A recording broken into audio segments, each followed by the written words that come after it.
ఇది మంచిదా కాదా? మనం చేసే పని మంచిదా కాదా?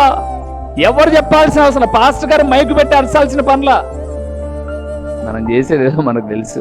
ఒక అమ్మగారు అయ్యగారు చేసేటటువంటి ఉద్యోగంలో నుంచి బంగారు కొంటాంటే దిగేసింది. ఎట్లా కొంటున్నావే? పిల్లలకు లక్షలు ఫీజు కట్టాలి. రెండవది వచ్చేసి మన కుటుంబం ఇలాంటిది.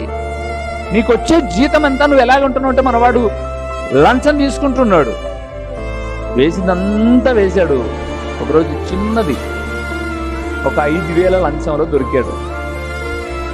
దొరకగానే టప్ప ఫోటోలు కొట్టి మన వాడిని ఈడ్చుకుపోతుంటే ఖర్చు పడ్డబెట్టుకొని వెళ్ళిపోయాడు.